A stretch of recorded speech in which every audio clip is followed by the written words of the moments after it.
देखिए, मणिपुर में देश को शर्मसार करने वाली घटना हुई। खबरें ऐसी हैं कि सत्ता के गलियारों से वहां दो वर्गों को लड़ा करके उनकी आग बुझाने का कभी प्रयास नहीं किया गया। हम तमाम संसद सदस्य और देश के नागरिक, जागरूक नागरिक ये चाहते थे कि आदरणीय प्रधानमंत्री जी वहां जावें और जाकर के मणिपुर को सहलाने का काम करें। मणिपुर हमारे देश का सामरिक दृष्टि से बहुत महत्वपूर्ण भाग है। देश में सबको बराबर का अधिकार है, परंतु दुर्भाग्य ये है कि जब मणिपुर के लोग लड़कर के थक लिए, सैकड़ों जानें चली गई, अब आदरणीय प्रधानमंत्री जी वहां जाएंगे और ठीक उसी प्रकार के भाषण आएंगे जैसे जीएसटी को घटाने के आए। आपको याद है, जीएसटी को घटाने का ऐसा प्रचार किया जा रहा है जहां युद्ध जीत का आए हो। भाई आप ही ने लगाई थी, आपने लूटे, वो जो 8 साल लूटा है उसका कहाँ हिसाब है।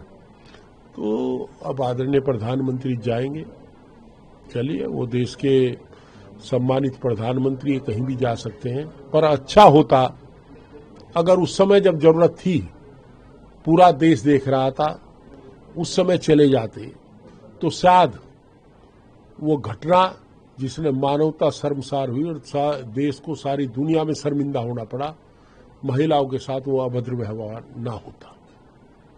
पहलगाम जो हमला हुआ था वो पूरे देश ने देखा कि किस तरीके से एक देश भावुक हो गया था, और अब दूसरी तरफ जो एशिया कप चल रहा है उसमें भारत पाकिस्तान का मैच होने जा रहा है, तो कहीं न कहीं जो विपक्ष है वो लगातार हमला कर रहा है। देखिए, हम तो पहलगाम पर भी सवाल करते हैं कि ऐसा क्यों हुआ कि जहां गांव में भी, देहात में छोटी सी पैठ लगती है, छोटे से मेले लगते हैं, वहां पुलिस का इंतजाम होता है। वो इतना बड़ा पिकनिक स्पॉट था, वहां आर्मी का इंतजाम क्यों नहीं था, सिक्योरिटी का इंतजाम क्यों नहीं था। हम तो आज भी सवाल पूछते हैं और पूछेंगे जब तक रहेंगे। और जहां तक क्रिकेट की बात है, देखिए, खेल को खेल की भावना से खेलना चाहिए, पर जब तक हमारे संबंध सामान्य नहीं है, हम लोगों को इसे बचना चाहिए था। इससे हार जीत खेल में निश्चित नहीं होती किसकी हो जाए, दोनों देश के नागरिकों में फिर तनाव बढ़ता है,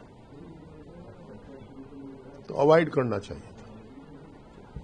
सर, मेरा की संसद भंग कर दी गई है, सुशीला करके आज अंतरिम प्रधानमंत्री की शपथ लेगी। जिस तरीके से तस्वीरें सामने आ रही थी कि वहां का जो युवा है वो सड़कों पर उतर गया और सरकार के खिलाफ प्रदर्शन कर रहा था, तो इसमें किस नजरिए से आया?